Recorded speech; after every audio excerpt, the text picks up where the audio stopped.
கடந்த 22 ஆண்டுகளுக்கு முன்பு கடலூரில் முருகேசன் கண்ணகி ஆணவ கொலை செய்யப்பட்ட வழக்கில் தற்பொழுது குற்றவாளிகளுக்கு ஆயுள் தண்டனை உறுதி செய்து உச்சநீதிமன்றம் அதிரடி தீர்ப்பு ஒன்றை வழங்கியுள்ளது.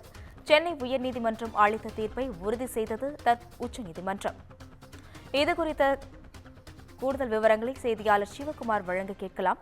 வணக்கம் சிவகுமார், இந்த ஆணவ கொலை குறித்து உச்சநீதிமன்றம் தீர்ப்பு வழங்கியுள்ளது. இதுகுறித்து உங்க விவரங்களை பதிவு செய்யலாம். கடலூர் மாவட்டம் விருத்தாச்சலம் பக்கத்தில் உள்ள குப்பநத்தம் புதுக்காலனியை சார்ந்தவர் முருகேசன். அதாவது பட்டியல் சாதியை சார்ந்த இவர் அதே பகுதியை சார்ந்த துரைசாமியோ என்பவரோட மகள் கண்ணகி 2 பேரும் காதலிச்சு வந்தாங்க.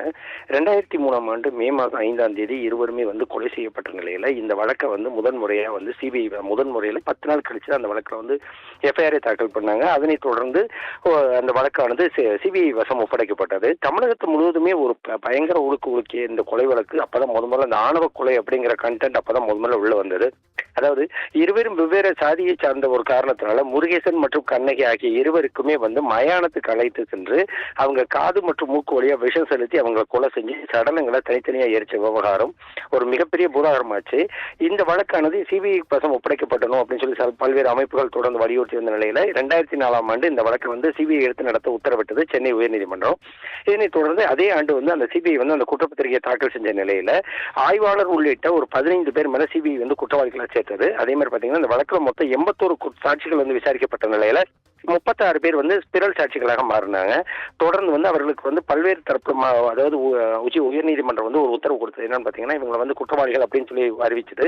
இந்நிலையில அவங்க செஞ்ச வழக்கை அந்த கௌரவ கொலை வழக்கை உச்சநீதிமன்றம் தற்போது கொஞ்சம் சிறு காலங்களுக்கு முன்னாடி கையில் எடுத்தது.